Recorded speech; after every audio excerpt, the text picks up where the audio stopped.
சிவபெருமான் என்ன பண்ணுவான் தெரியுமா? நம்மளை கேட்குறதே கிடையாது. உனக்கு இந்த வியாதி வரணுமான்னு கேட்குறாரா யாராவது சாமி வந்து? அடுத்த மாதம் உனக்கு இந்த வியாதி வரப்போகுது, வரலாமா அப்படின்னு கேட்குதா?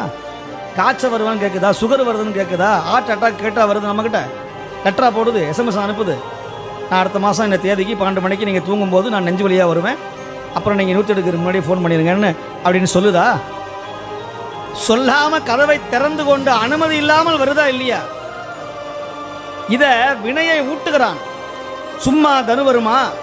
சும்மா பிணி வருமா? சும்மா சுகம் வருமா? சும்மா வருமா துக்கம்? என்னடா காரணம்? நீங்க நம்ம செய்த முன்னால் செய்த வினைக்கு ஈடா வருமா? உங்களுக்கு எங்கெங்கெல்லாம் இருந்து ஞானம் வருகிறதோ, எங்கெங்கிருந்தெல்லாம் உங்களுக்கெல்லாம் நல்ல அறிவு வருகிறதோ அதுதான் குரு. ஒரு காக்காவை பார்த்து உங்களுக்கு ஞானம் வந்ததுன்னா காக்கா தான் குரு. ஒரு கழுதையை பார்த்து உங்களுக்கு பொறுமை வரணும். எத்தனை சுமை ஏற்றினாலும் அது கத்துறது இல்லை, தான் எஜமான கோச்சுக்கிறது இல்லை.